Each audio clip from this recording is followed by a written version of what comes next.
सुनाओ ब्रैडकॉम ग्रुप। अब देखिए 13 रुपए 10 पैसे का प्राइसिंग हमें देखने मिला एंड इन्वेस्टर ना अभी तक बस उलझा हुआ है कि इस स्टॉक के अंदर होना क्या है। कई सारी खबरें आ चुकी हैं डिफेंस एंड वगैरह वगैरह, बट एक्चुअल बेसिस पर अभी भी कोर वैल्यू नहीं आई। Hi, this is Dev and watch traders diary.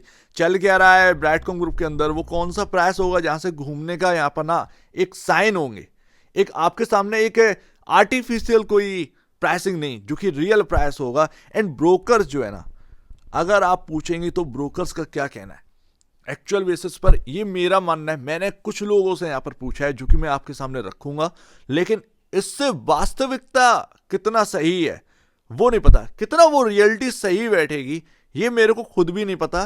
क्योंकि अगर आप देखें जो मैनेजमेंट है वो अपनी जो एक नौटंकीबाजी है उससे बाज नहीं आ रहा है, उससे बाहर नहीं आ रहा है। आज से नहीं, मैंने बहुत पहले आपसे कह दिया था ये स्टॉक तभी चल सकता है जब ऑडिटर जो है वो आप लेकर आएंगे जो सेबी कह रहा है निफ्टी 100 का, वही ट्रस्ट लौटा सकता है। अभी तक अगर आप देखें तो कोर वैल्यू इतनी वैल्यूएबल है वो अभी तक आपको नहीं मिल रही, वो प्राइस आपको नहीं मिल रहा है। कोर वैल्यू अगर आपको वैल्यू मिल जाए ना 100 तो बहुत दूर की बात है, उससे ऊपर का भी वैल्यू बन जाएगी। पर आज की डेट में 100 तो बहुत दूर की बात, हम 50 भी क्रॉस करने के मूड में नहीं है। 50 तो बहुत दूर की बात, 20 रुपए तक जाना यहां पर ना नहीं हो पा रहा। जिस प्राइस से हमने ओपनिंग देखी वो प्राइस हमारे सामने नहीं आ रहा है। ये प्रॉब्लम है आज की डेट में। एंड वो मैनेजमेंट वो सिर्फ हवा हवाई बातें कर रहे हैं और कुछ नहीं है। बट एक्चुअल बेसिस पर अगर आप देखेंगे जो चार्ट है उसमें साफ साफ है 10 रुपए 23 पैसे। ये एक ऐसी जगह है जहां पर आपका एक गैप है एंड वो जगह, वो गैप कहीं ना कहीं फिल होने के बाद एक कहीं ना कहीं असली तेजी चालू होगी। एंड ब्रोकर्स का ये मानना है कि कहीं ना कहीं ये स्टॉक जो है वो वापस से तेजी में मुड़ेगा।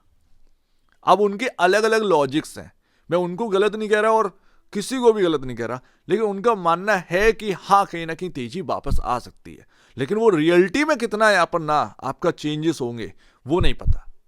क्योंकि वो ब्रोकर क्या हो, हर कोई ये मान के चल रहा है कि ब्रैडकॉम ग्रुप रियली करेगा, लेकिन कब करेगा कैसे करेगा, आज तक तो सारी चीजें फेल हो चुकी हैं।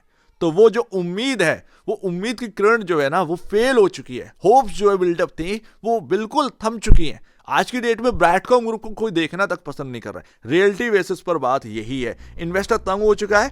अब 14 नवंबर को नंबर्स आ रहे हैं, लेकिन अगर आप देखें शेयर होल्डिंग पैटर्न कहाँ है, जो यहां पर कहा गया था कि जो एंड ऑफ द मंथ यहां पर रिलीज हो जाएगा, वो शेयर होल्डिंग पैटर्न कहां है। यही तो ब्रैडकॉम ग्रुप की मैनेजमेंट है कि ये कर क्या रहे हैं, और भुगतता रिटेल इन्वेस्टर है। जून का ही पैटर्न है, अक्टूबर स्टार्ट हो चुकी, सॉरी नवंबर स्टार्ट हो चुकी है, नवंबर 9 नवंबर आज लग चुकी है एंड वो शेयर होल्डिंग पैटर्न गायब है। That's the point. इस तरीके से काम नहीं चलता।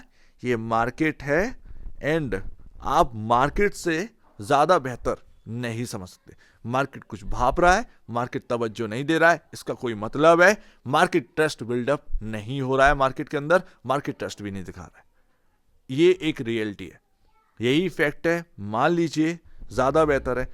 मैं एक बात कहूं ना, मैं लमसम ये 2 से 3 साल पहले मैं बोला था ब्रैडकॉम ग्रुप को अगर आप बाई करके रखे हैं, बस आपको वो होल्ड करना है करो, नहीं करना है मत करो, लेकिन आप सिर्फ एक के बंद कर मत रहो।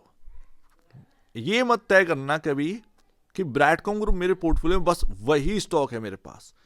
अगर आपने ये सोच लिया तो ना आप इस मार्केट के अंदर कमा पाओगे ना कुछ।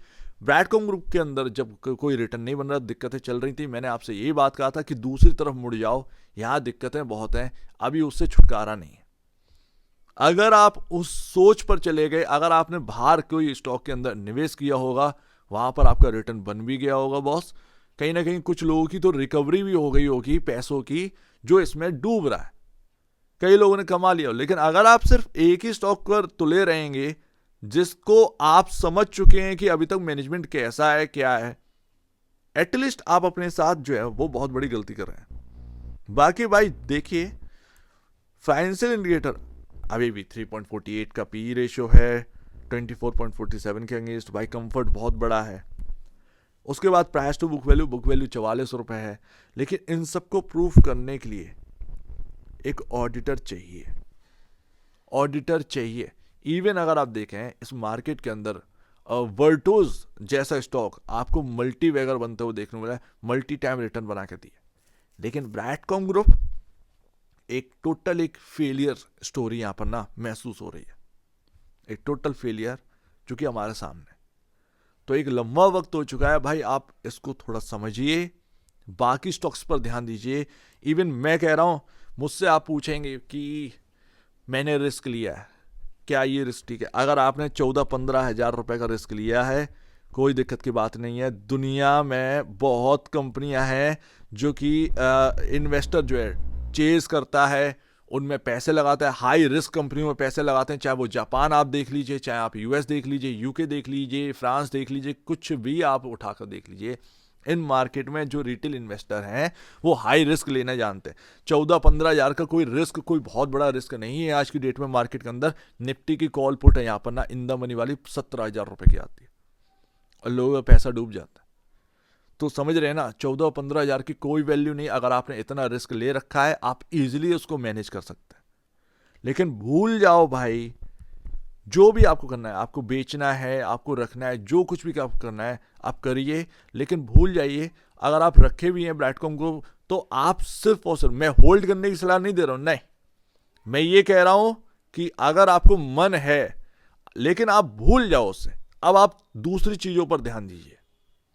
अगर आप इधर ही तुले रहेंगे, आप दिक्कतों में आप खुद ही आएंगे, आपके हाथ से रिटर्न निकल जाएगा। तो इसीलिए मन है होल्ड करने का, कर लो बॉस। दुनिया भर के लोग रिस्क लेते हैं, तुमने ले ली, कौन सा गुनाह कर दिया, सिंपल सी बात है।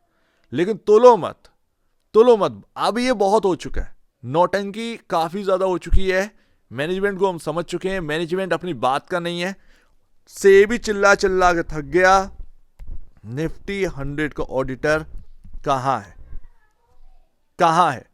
तो वो आप देखेंगे कुछ नहीं कर रही है मैनेजमेंट, ख्याली पुलाव में है। एक नई चीज में अटका दिया ब्रैडकॉम ग्रुप, डिफेंस। अब वो झूलते रहो उस स्टोरी के अंदर, झूलते रहिए, झूलते रहिए, झूलते रहिए, झूलते रहिए। चल गया तो राजा, नहीं चला तो क्या सीधी सी बात, हमने 6 रुपए का प्राइस देख रखा है। इस बात को समझकर आप इसको इग्नोर करिए, अदरवाइज आप दूसरी चीजों पर ध्यान नहीं दे पाएंगे। इंपॉर्टेंट है दूसरी चीजों पर ध्यान देना। ये स्टोरी बनेगी या नहीं बनेगी पता नहीं है, बन जाएगी तो आप लोग ये कहेंगे यार तुम तो नेगेटिव थे। वो तो 2 दिन की चांदनी है, लौट कर आए जाते हैं। लेकिन मैं जो बात कह रहा हूं वो समझने वाली है बॉस। चलेगा तो ठीक है, नहीं चलेगा तो नहीं ठीक है, ठीक है। भरोसा सबका बना रहता है, कोई दिक्कत की बात नहीं है उसमें। दूसरों को सुनाना या वगैरह वगैरह कुछ नहीं है। लंबा टाइम हो चुका है, आपके यहां से लंबा रिटर्न निकल चुका है, बहुत लोग कमाकर बैठ चुके हैं। मार्केट आज की डेट में महंगा है हमारा, नीचे आया। अगर आप नीचे आया तो आप अगर किसी और स्टॉक में बाय नहीं करेंगे, आप ब्रैडकॉम ग्रुप में बने रहेंगे या उसको ही देखते रहेंगे, ताड़ते रहेंगे, क्या ही मतलब रह जाएगा। दूसरी चीज़ों पर जाना स्टार्ट करिए, ज़्यादा बेहतर है। यहाँ बनेगा नहीं बनेगा वो बात की बात है, मुझे भी नहीं पता, आपको भी नहीं पता। तुक्के में हो जाए तो हो जाए, सब तुक्का चल रहा है आज की डेट में ब्रैडकॉम ग्रुप के अंदर या ऐसे स्टॉक्स के अंदर, सब तुक्का चल रहा है। मैनेजमेंट पर इतना भरोसा था, मैनेजमेंट किसी काम की नहीं निकली। लगा था ब्रैडकॉम ग्रुप 2.0 इस तरीके से यहाँ पर दिखाया कि भाई आज की डेट में 13 रुपए का भाव देखना पड़ रहा। This is called Broadcom group 2.0। ये है ट्रेंड लाइन जो है वो हमारे सामने है। ऊपरी ओर से जो ट्रेंड लाइन आ रही है, हमें इसको क्रॉस करना है। जब तक ये क्रॉस नहीं होगी तब तक आप ब्रेकआउट नहीं देखेंगे, आप ब्रेकआउट नहीं देख पाएंगे।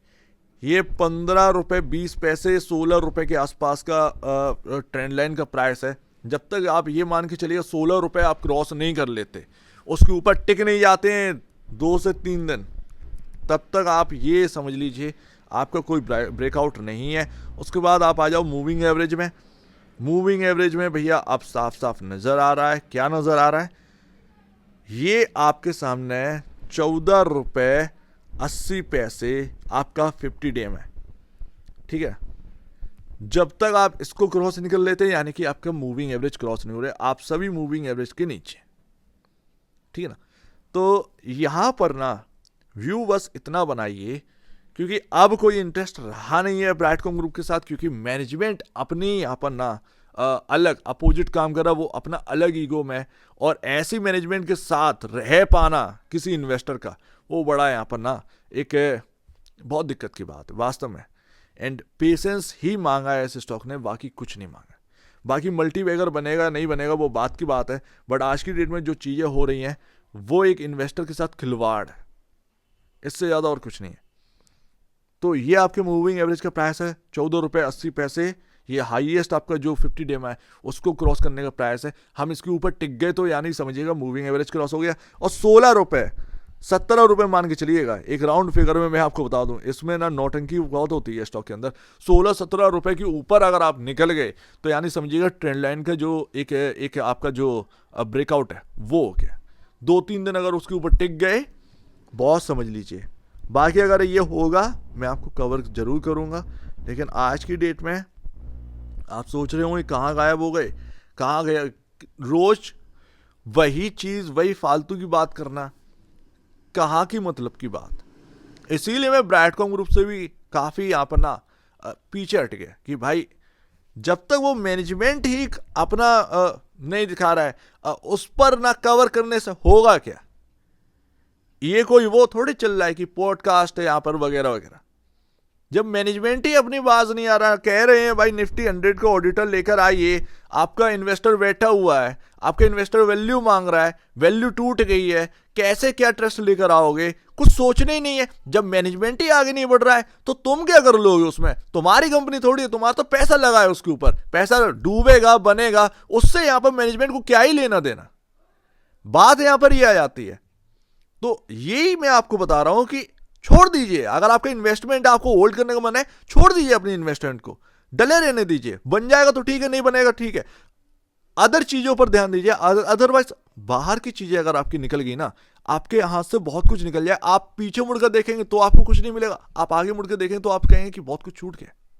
तो बस इतना ध्यान रखिए, बात इतनी सी है। इस स्टॉक के अंदर क्या होने वाला है क्या नहीं होने वाला पता नहीं है, बट एक्चुअल बेसिस पर वो मैनेजमेंट के ऊपर है और वो मैनेजमेंट कुछ भी करने को तैयार नहीं है। कोर वैल्यू इस स्टॉक के अंदर मिल जाए तो वो बहुत बड़ी बात है, डिफेंस तो बहुत दूर की बात है। कोर वैल्यू निकाल के दिखा दो, ये बहुत बड़ी बात है। और वो कोर वैल्यू आई कैसे, जब तक आप निफ्टी 100 का ऑडिटर नहीं लेके आएंगे ना, सेबी की बात नहीं मानेंगे, तब तक कुछ नहीं होने वाला। इस मार्केट के अंदर ट्रस्ट नहीं आएगा, सीधी सी बात है। चाहे ब्राइटकॉम डिफेंस का ये ना स्टोरी लेकर आ जाओ या इवन चिप बनाने लगो आप जाकर, कुछ भी नहीं होने वाला है।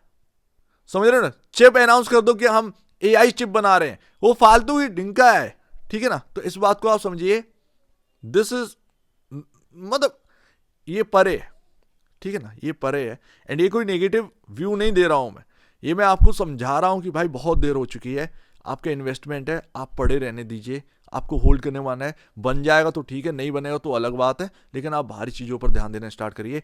यहाँ का मैनेजमेंट कब सही होगा कुछ पता नहीं, हम लोग बदलने वाले नहीं हैं, वो खुद ही बदला जाता है। जब वो बदलेंगे तब देखेंगे। सो उम्मीद है काफ़ी कुछ आपको समझ में आया होगा। 14 नवंबर को आपका Q2 के नंबर्स हैं, लेट्स ही देखते हैं कैसे आते हैं। तो एक बार निवेश से पहले या बेचने से पहले अपने ब्रोकर एडवाइस से जरूर सलाह लीजिएगा। खुद की स्टडी करेगा, उससे बेहतर कुछ भी नहीं है, खुद की स्टडी मस्ट है। तो आप दीजिए मुझे, बड़ी देखिए वो तो धन्यवाद।